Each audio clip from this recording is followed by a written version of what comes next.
ఈ గొడవ రేట్లు పెంచడాలు మిగతా వాళ్ళకు ఉండదు. 8 హీరోలు, అది చిరంజీవి, బాలకృష్ణ, పవన్ కళ్యాణ్,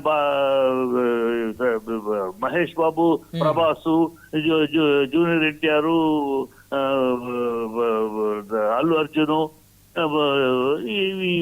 పవన్ కళ్యాణ్, ఇతను రామ్ చరణ్, వీళ్ళందరికీ ఈ 8 మందికి ఉంటాయి మా ఓపెనింగ్స్. కనుక వాళ్ళు ఆ ఓపెనింగ్స్ లో హడావిడి చేస్తారు, ఫ్యాన్స్ పాలాభిషేకాలు చేస్తారు. ఇది రొటీన్. ఆ గతంలో ఉన్న హీరోలకు అప్పుడు ఉండేది, ఇప్పుడు ఈ హీరోలకు ఉన్నాయి. అంటే మిగతా హీరోలకు ఉండదు ఇంత హడావిడి. వాళ్ళు ఒకవేళ హడావిడి చేసుకున్నా మైనస్ అవుతారు. మొన్న ఈ గతంలో చూసేట్టు 2-3 హీరోలు రీసెంట్ గా హడావిడి చేసి రేట్లు పెంచారు, ఏమైనా మూలకు వస్తున్నారు 3 రోజుకి. కనుక వీళ్ళకి వర్కౌట్ అవుతుంది, వాళ్ళకి వర్కౌట్ అవుతుంది. వీళ్ళకి కూడా ఇది ప్రొడ్యూసర్లు చేస్తున్నారు. ప్రభుత్వాలు ఏమాత్రం ఇంగితించారని లేకుండా ప్రజల్ని దోచుకునే వ్యవహారం ఇది. అలౌ చేయకూడదు. మనం సినిమా బాగుంటే ఆడద్ది, ఇంకో 4 రోజులు ఎక్కువ ఆడద్ది. అందుకని ఆడద్దో లేదో సినిమా విషయం ఏముందో 3 రోజుల్లో పడుకుంటుందేమో కనుక 3 రోజులను పిండేసుకోవాలి ప్రేక్షకుల దగ్గర, వాళ్ళ అభిమానాన్ని ఎక్స్ప్లాయిట్ చేసేయాలి అని చెప్పి ప్రొడ్యూసర్లు ఆలోచించటం, దానికి ప్రభుత్వాలు ఓపెన్ అవ్వటం. ప్రభుత్వాలు అంతే, సామాన్యుడి కన్నా డబ్బున్న వాళ్ళకి వంత పట్టడానికి ఉన్నాయి ప్రభుత్వాలు మన రాష్ట్రంలో. కాదు, మీరు ఒక సినిమా ఇండస్ట్రీకి చెందినటువంటి ఒక డైరెక్టర్ గా, ఒక నిర్మాతగా, ఒక నటుడిగా ఉన్న మీరు ఇండస్ట్రీ కోరుకోరా మీరు? ఇది ఇండస్ట్రీ బాగా, ఇది ఇండస్ట్రీ నాశనం. ఇది ఈ బెనిఫిషియల్ వేసే నాశనం అయింది ఇండస్ట్రీ.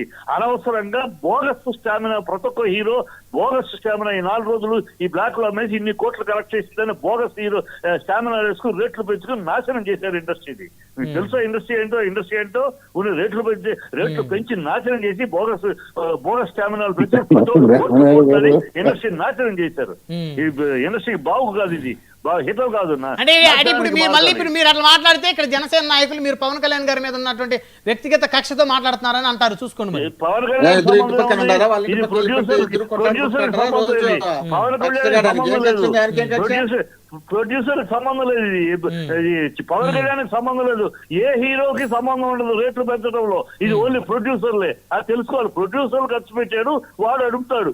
ఈ హీరోలు అడగరు. ఏ హీరోను మా రేట్లు పెంచడం ఏ హీరో అడగరు. వాళ్ళకే సంబంధం? వాడు ఓన్లీ ప్రొడ్యూసర్ అడుగుతాడు. ఆ ప్రొడ్యూసర్లే అంటున్నాను నేను. అంతే, హీరోలకు సంబంధం లేదు. వాళ్ళు ప్రధానికి వాళ్ళకు పూసుకుంటే వాళ్ళ కర్మ. అది హీరోలకు సంబంధం లేదు. ఏ హీరో అడగరు రేట్లు పెంచమని. రైట్, ధన్యవాదాలు. చిట్టిబాబు గారు ఫోన్ లైన్ అందుబాటులోకి వచ్చేందుకు. మొత్తం చిట్టిబాబు గారు అయితే బెనిఫిట్ షోకి పూర్తి వ్యతిరేకం ఉంటున్నారు. రేపు మార్నింగే ఆయన 8 o'clock చూస్తూ ఉంటున్నారు. సో 1 word కంక్లూజన్ కృష్ణాయన్ గారు. ఇప్పుడు ఓజీ సినిమా అనేటువంటిది సినిమా హిట్ కావాలనే సినిమా అభిమానులు అందరూ కోరుకుంటారు. ఎవరు సినిమా హిట్ కావాలనే కోరుకుంటారు. ప్లస్ ఈ సినిమాకి హిట్ అయ్యేటువంటి అన్ని రకాల ఈ డైరెక్టర్ కానివ్వండి, కథపరంగా కానివ్వండి, కనీసమైనటువంటి జాగ్రత్తలు తీసుకుంటే హిట్ అయ్యేటువంటి అంశమే. దీంట్లో ఉన్న ఒక్క నెగిటివ్ అంశం ఏంటి అని అంటే సినిమా నిర్మాణంలో జాప్యం జరగటం అనేటువంటిది. ఇంత లేట్ ప్రాసెస్ అది సినిమా. ఎందుకంటే మొన్న ఎలక్షన్ వల్ల కానివ్వండి, లేకపోతే పవన్ కళ్యాణ్ కాల్ షీట్లు అందుబాటులో లేకపోవడం, ఇలాంటి వల్ల కొంచెం లేట్ అయినటువంటి పరిస్థితులు. ఇలా లేటుగా నిర్మాణం అయినటువంటి సినిమాలు ప్రతికూలమైనటువంటి ఫలితాలను ఇచ్చినటువంటి సందర్భాలు చాలా ఎక్కువగా ఉన్నాయి. అది అలాంటి ప్రభావం లేకుండా, ఇది గ్యాంగ్స్టర్ మూవీ కాబట్టి డైరెక్టర్ కూడా కొంచెం సత్తా ఉన్నవాడు కాబట్టి ఎప్పటి నుంచో పవన్ కళ్యాణ్ అభిమానులు సురేష్ రెడ్డి గారు లాంటి వాళ్ళు ఎదురు చూస్తున్నారు. ఒక్క సినిమా అన్న హిట్ అయితే బాగుండు మా పవన్ కళ్యాణ్, ఒక్క సినిమా అని ఎదురు చూస్తూ ఉన్నటువంటి వాళ్ళందరికీ ఏదైనా హిట్ పడితే బాగుంటుందని చూద్దాం. అరే ఎవరికైనా సినిమా ఫ్లాప్ కావాలని ఎందుకంటే 24 ఫ్లాప్ కావాలని ఎవరైనా అనుకుంటారు.